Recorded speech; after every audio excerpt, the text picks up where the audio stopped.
from your references, would you say, or are you saying that some of the increase or in the increase in the price of commodities are artificial and man-made?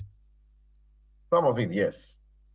Some of it. You see, like cement. In economics, we never base our discussion on only one factor, only one variable. When we're going to analyze situations like this, we look at what could be affecting the phenomenon that we are discussing from any angle. So certainly, one of the easiest things to do is to increase prices, even sometimes out of anger, even sometimes out of emotions, especially when you're in the seller's market where any price that you dictate, especially things like food, people must buy food, people must eat. So whether, can we say that the percentage increase in the prices of some food is equal to the percentage decrease in the value of the naira? No. Oftentimes, people will increase much more and ensure their profits. And so we're not now saying that that's the only thing, because many people like to run away with some part of the story. They said that's the only thing. No, it's not. The whims of sellers is a factor. Their psychological state and, of course, the development of the market. So when people talk about perfect market system and the fact that every information has been priced into the prices that we see by the forces of demand and supply, for an economy like Nigeria, I'm sorry, it's not true. So let me. For an economy like Nigeria, we're not at that level yet. We still have a lot of emotions going into some of these issues. Look, there was an antitrust law in the United States where they say, no matter what, despite the fact that you may be a brilliant person, you can grow your company to any level you like, but if you grow too much, they say, you know what, we think we can control you. Why would the United States want to control a business? So ever since the time of Rockefeller, they broke up his business into pieces, and that's the United States. In the US, during the Second World War, there was an instance also where they moved a certain company that was doing very well, and I remember their name in a jiffy, doing very well as a retailer, and they were increasing prices on people. They won them in the US.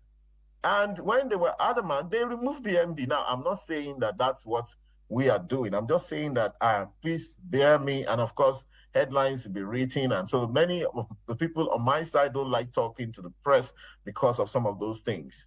I'm saying that historically, we must know where we belong as a people. We must help ourselves. Some people say, you know what, I don't care, it affects other people. I'm blocking my own side. I'm making my own money and all of that stuff. And the country can go to blazes. The government of the day will tell you that, no, the country will not go to blazes. And we have references in history to ensure that we are slow, at unleashing all of these things on the poor and downtrodden in our country. And so when you look at FCCPC, people said, I believe that the store that in question has been reopened. What we should just ensure is that FCCPC is acting within the confines of their law. Whatever it is they did must be found in the law. If it's not found in the law, then they are ultra-vires the law. But of course, if they are consumer protection, they must and should protect the consumers of this country. So, Mr. Fasua, so let's get down to it. The question is that just in about 9 months, prices have doubled. You see, the exchange rate is incredible. The numbers, you look at it, prices of food items are making people wonder.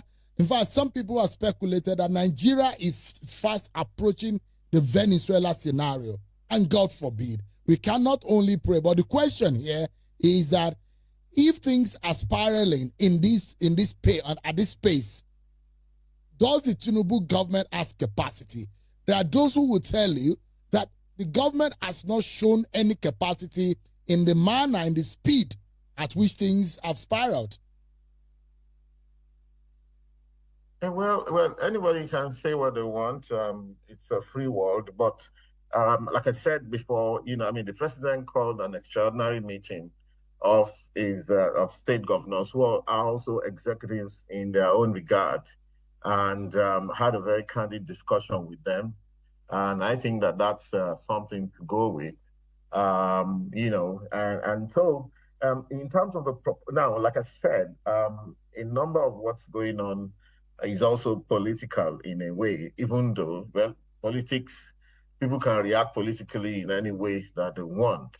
So, but that the government is making efforts, like I said, you can see that the state governors are also rolling out plans already, very much. And, the state governors are closer to the people. The governor of Ogun State mentioned he released 50 billion for the workers in the state. That circulation will keep going.